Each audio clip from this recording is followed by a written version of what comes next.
কি ভাবছেন আপনার জীবনে শুধু দুঃখ, আপনার জীবনে শুধু কষ্ট? না বন্ধু, প্রত্যেকের জীবনেই দুঃখ আছে, প্রত্যেকের জীবনেই কষ্ট আছে। আসলে যত বেশি আপনি এই দুঃখ কষ্টগুলোকে না হাসি মুখে গ্রহণ করতে পারবেন, তত বেশি আপনি জীবনে সুখী হতে পারবেন।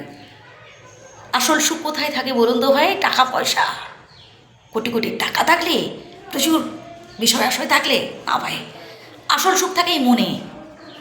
আর যতক্ষণ আপনি মন থেকে তৃপ্তি পাচ্ছেন, যতক্ষণ আপনি মন থেকে খুশি হতে পারছেন, জীবনে আপনি সুখী নন। লক্ষ লক্ষ কোটি কোটি টাকা উপার্জন করেও যদি আপনি মন থেকে শান্তি পান, সংসারের অভাব অনটন তো কোনো দিনও দূর হবে না, উপরন্তু আপনি সত্যি সুখী হতে পারবেন না। তাই অল্পে সন্তুষ্ট হন।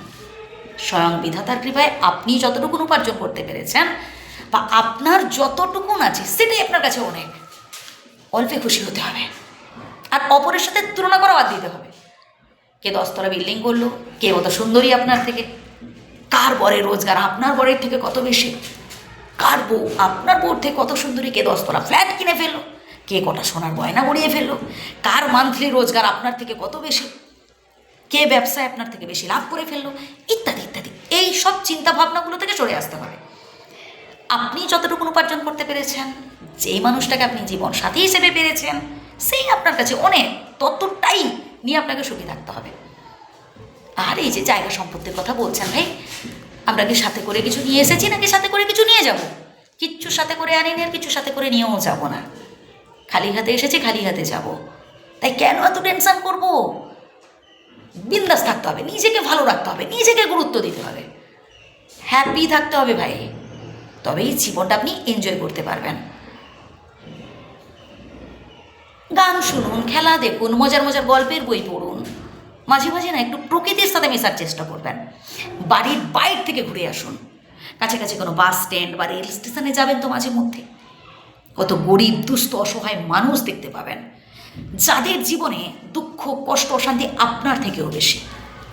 এই যে আপনি ভাবছেন আপনার জীবনে শুধু কষ্ট, তো ভুল ভাবছেন। প্রত্যেকের জীবনেই দুঃখ আছে, কষ্ট আছে, সমস্যা আছে। তাই এসব নিয়ে ভাবলে চলবে না। ভাবতে হবে যে নিজেকে কী করে আপনি হ্যাপি রাখতে পারেন, নিজেকে আরও কী করে ভালো রাখা যায়। এই দুটো চোখে যতক্ষণ আপনি দেখতে পাচ্ছেন, সব কিছু ফিল করতে পারছেন, ততক্ষণ আপনি এনজয় করতে পারছেন আর নিজেকে সুখী রাখতে পারছেন। তা ভাই, দুটো চোখ পেয়েছেন, দুটো হাত পেয়েছেন, দুটো পা পেয়েছেন অক্ষত অবস্থায়, আর কি চাই? এনজয় করুন, এই জীবনটাকে এনজয় করুন।